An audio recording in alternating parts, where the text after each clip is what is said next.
بسم اللہ الرحمن الرحیم۔ میں ہوں بلال الرشید۔ ناظرین، غزہ کی صورتحال یہ ہے کہ لائیو سارے چینلز پر دکھایا جا رہا ہے کہ جو اسرائیل کے ٹینک ہیں وہ اندر داخل ہونے کی طرف بڑھ رہے ہیں غزہ میں،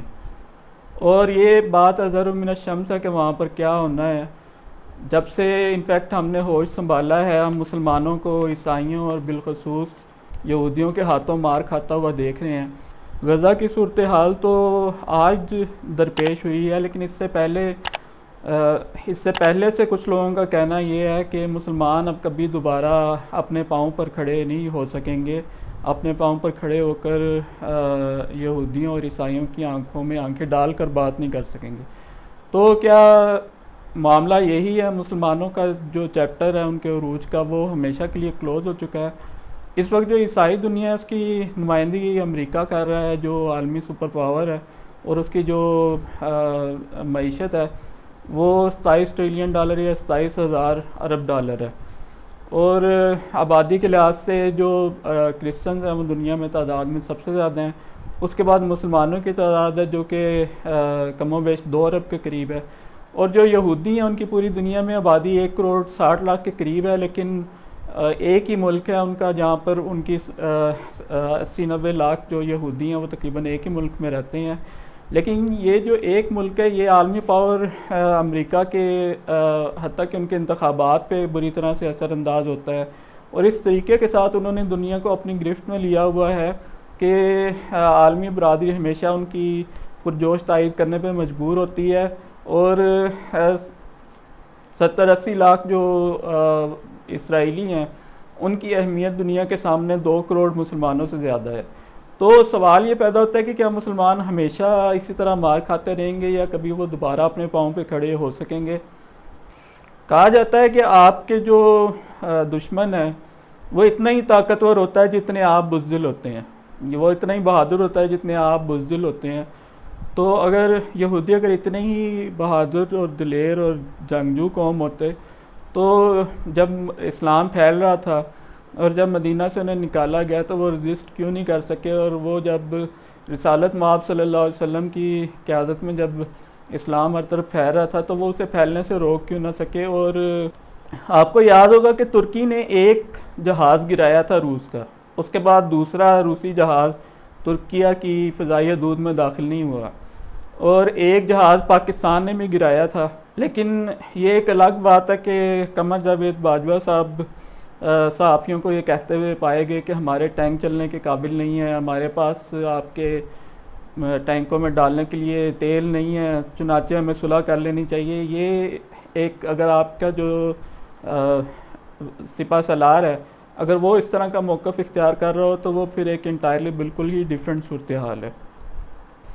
دنیا کی 100 بہترین یونیورسٹیوں میں سے ایک یونیورسٹی بھی کسی مسلمان ملک میں قائم نہیں۔ دنیا میں اس ٹائم جتنے ریسرچ پیپر شائع ہو رہے ہیں ان میں مسلمانوں کا حصہ نہ ہونے کے برابر ہے۔ عسکری طور پر یہ صورتحال ہے کہ فلسطین سے لے کر کشمیر تک ہر جگہ آپ کو عیسائی، یہودی اور بت پرست مسلمانوں کا قتل عام کرتے ہوئے نظر آتے ہیں۔ یہی نہیں، شام سے لے کر لیبیا اور عراق تک ہر جگہ مسلمان ایک دوسرے سے لڑ رہے ہیں، ایک دوسرے پر کفر کے فتوے لگا رہے ہیں۔ ایران اور سعودی عرب جیسے ممالک، پاکستان جیسے ممالک میں اپنی پراکسی وارز لڑ رہے ہیں اپنے اپنے فرقے کی۔ یہ وہ صورتحال ہے جس میں بعض مفکرین کرام یہ فرماتے ہوئے نظر آتے ہیں کہ مسلمانوں کو ایک امت کا جو کنسیپٹ ہے وہ ذہن سے نکال دینا چاہیے، بلکہ امت مسلمہ کی جو اصطلاح ہے وہ ہے ہی ایک مزاحیہ اصطلاح، اور اسے استعمال ہی نہیں کرنا چاہیے۔ کوئی امت مسلمہ اپنا وجود نہیں رکھتی۔ دوسری طرف رسالت مآب صلی اللہ علیہ وسلم کا قول مبارک ہے، فرمایا کہ مسلمان ایک جسم کی مانند ہیں، اگر اس کا ایک عضو بیمار ہو تو پورا جسم اس تکلیف کو محسوس کرتا ہے۔ اب آپ یہ بتائیں کہ یہ جو ماڈرن بکرات ہیں ان کی مانیں یا اپنے سچے پیغمبر صلی اللہ علیہ وآلہ وسلم کی بات مانیں؟ جو لوگ یہ کہتے ہیں کہ مسلمان جتنے زوال کا شکار ہیں وہ دوبارہ کبھی نہیں اٹھ سکتے، وہ جھوٹ بولتے ہیں۔ ایک وقت تھا کہ عیسائی دنیا اس سے زیادہ زوال کا شکار تھی،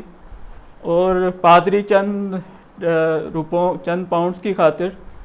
جنت کے ٹکٹ بانٹا کرتے تھے،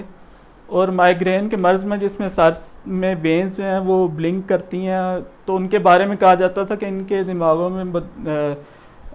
بری بدروہیں گھس گئی ہیں، اور ان کا علاج یہی ہے کہ ان کے سر میں کیل ٹھونک کر ان کا خاتمہ کر دیا جائے۔ 4 صدیاں قبل اطالوی ماہر فلکیات گیلیلیو گیلیلی کو نے جب یہ راز فاش کیا کہ یہ جو کرۂ ارض ہے یہ کائنات کا محور و مرکز نہیں ہے، ستارہ زحل کے گرد اس کے چاند گردش کر رہے ہیں، تو اس کو اس کے نتیجے میں چرچ نے نظر بند کر دیا اور نظر بندی کی موت ہی مار ڈالا تھا۔ کبھی ان کا جو کبھی وہ اس قدر غیر سائنسی انداز میں بھی کبھی سائنس کے بارے میں ان کا رویہ یہ تھا۔ اب سوال یہ پیدا ہوتا ہے کہ اگر ہم مسلمان خود کو ایک امت نہ مانیں تو جو کافر ہیں وہ تو ہمیں ایک امت ہی مانتے ہیں، وہ تو آپ کا یہ عذر کبھی تسلیم نہیں کریں گے کہ آپ تو صرف اپنے وطن کے بارے میں، اپنے ملک کے بارے میں فکر مند رہا کرتے تھے، دوسرے مسلمانوں کے لیے نہیں۔ ان سب کے لیے پاکستان کا ایٹمی پروگرام اور شاہین 3 میزائل ایک جیسا خطرہ ہے۔ تو جو غیر مسلم ممالک ہیں ان کے اتحاد کا عالم تو یہ ہے کہ نیٹو کی سربراہی میں آ کے ایک پورا ممالک کا اتحاد افغانستان میں جنگ لڑتا ہے، دوسری طرف مسلمانوں کا حال یہ ہے کہ وہ آگے سے مزاحمت بھی نہیں کر سکتے۔ ایک میرا دوست بہت خوشی منا رہا تھا کہ افغانستان میں سے امریکہ ہار گیا اور طالبان جیت گئے ہیں، تو میں نے اسے یہ کہا کہ تم ذرا جا کے جو تمہارے خیال میں جس ملک کو فتح حاصل ہوئی ہے اس کا حال دیکھو، اور جو ملک جنگ ہارا ہے اس کا حال دیکھو۔ اور ایک بات اور مجھے بتاؤ، میں اس کے جو فرقہ وارانہ سوچ تھی اس سے بخوبی آگاہ تھا۔ میں نے کہا یہ جو فرقہ جس فرقے کے سے طالبان تعلق رکھتے ہیں، اگر وہ پاکستان میں بھی غالب آ جائے تو تم قبول کرو گے؟ تو اس کا رنگ بالکل اڑ کے رہ گیا، کیونکہ وہ دوسرے مکتبہ فکر کا ماننے والا تھا۔ جنگ تو آج رک سکتی ہے اگر شہزادہ محمد بن سلیمان یہ اجازت دے، اور جو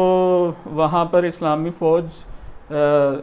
ٹریننگ کر رہی ہے سعودی عرب میں، اس کا سربراہ اگر یہ بیان دے کہ اسرائیل کو کہ خود یہ حملے کرنا بند کر دو تو بہتر رہے گا، بجائے اس کے کہ ہم آ کے روکیں تمہیں۔ لیکن وہ کیسے یہ پیغام دیں؟ صلیبی جنگیں بھی آپ کو یہ نہیں سمجھا سکیں کہ آپ ایک امت ہیں، اور آپ کے بارے میں جتنے بھی مسلمان ممالک ہیں ان کے بارے میں جو عیسائیوں اور یہودیوں کا جو طرز عمل ہے، صلیبی جنگیں بھی آپ کو یہ نہیں سمجھا سکیں کہ مسلمان ایک امت ہیں۔ اور اسرائیل کے خلاف جتنی بھی قراردادیں سلامتی کونسل میں پیش ہوتی ہیں انہیں امریکہ ویٹو کر دیتا ہے، اس سے بھی آپ کو سمجھ نہیں آتی کہ آپ ایک امت ہیں۔